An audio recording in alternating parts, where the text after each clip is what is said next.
Ya, saya akan menjelaskan tentang teori Donald E. Super. Dipresentasikan oleh Renggatama Satya Renata, nomor NIM 11 41802, tentang mata kuliah BK Karir. Materi yang akan dibahas yaitu 1. Pandangan Donald E. Super tentang perkembangan karir.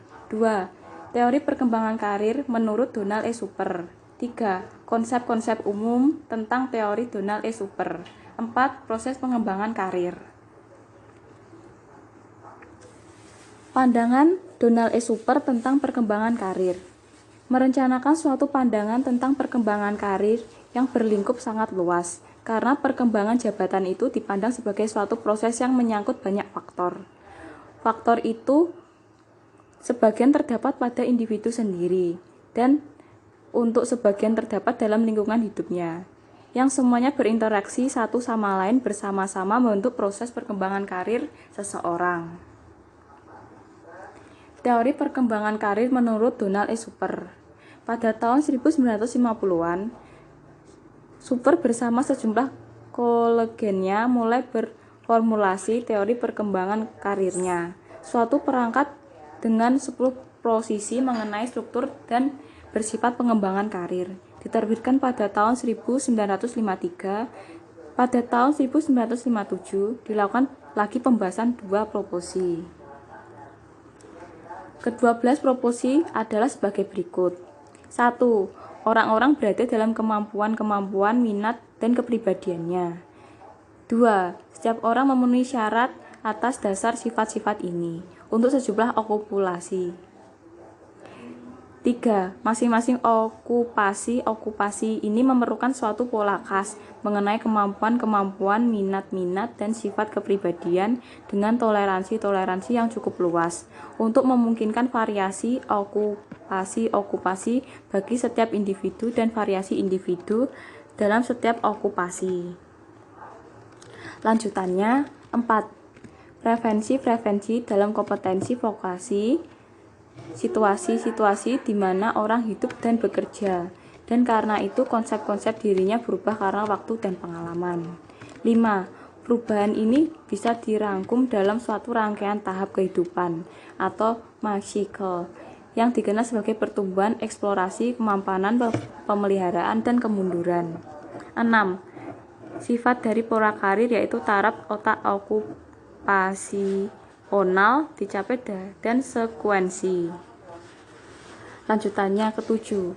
Perkembangan melalui tahap-tahap kehidupan dapat dibimbing sebagian dengan memudahkan pematangan kemampuan-kemampuannya, minat, serta sebagian dengan membantu dalam testing realitas dan dalam pengambilan konsep-konsep diri. 7. Proses perkembangan karir pada hakikatnya adalah perkembangan dan implementasi konsep diri. Merupakan suatu proses melakukan sintesis dan kompromi di mana konsep diri adalah produk dan interaksi bakat bawaan.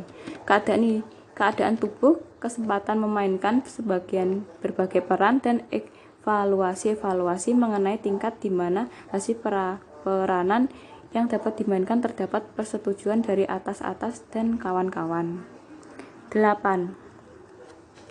Proses sintesis adalah kompromi antara faktor-faktor individual dan sosial, antara konsep diri, realitas adalah suatu dari permainan peran, baik peran yang dimainkan dalam fantasi, dalam wawancara konseling, maupun dalam aktivitas-aktivitas kehidupan nyata seperti kelas-kelas, klub, kerja, sambilan, dan sebagainya. Lanjutannya, kepuasan kerja dan kepuasan hidup tergantung pada tingkatan di mana individu menemukan jalan keluar yang memadai kemampuan, minat, sifat kepribadian, dan nilai-nilai. Taraf kepuasan yang orang-orang peroleh dari pekerjaan sebanding dengan tingkatan di mana mereka telah sanggup mengimplementasikan konsep-konsep dirinya. Pekerjaan dan okupasi menyediakan satu fokus untuk organisasi kepribadian. Kebanyakan pria dan wanita, walaupun dari beberapa fokus ini merupakan kulit luar, insidental, atau bahkan tidak ada. Fokus-fokus lain seperti aktivitas waktu luang dan ibu rumah tangga merupakan hal sentral. 3. Konsep-konsep umum teori Donald E. Super.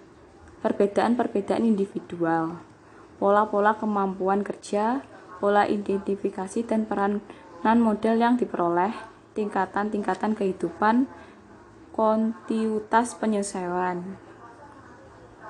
Pola karir, perkembangan yang dapat dibimbing, pengembangan hasil interaksi, dinamika pola karir, kemampuan kerja, pekerjaan sebagai pandangan hidup. 4. Proses pengembangan karir. Fase pengembangan dari saat lahir sampai umur kurang lebih 15 tahun. Fase eksplorasi, umur 15 tahun sampai 24 tahun. Fase pemantapan, umur 25 sampai 44 tahun. Fase pembinaan, umur 45 tahun sampai 64 tahun. Fase kemunduran bila orang masuki masa pensiun. Sekian dan terima kasih. Jika ada yang kurang jelas silakan ditanyakan.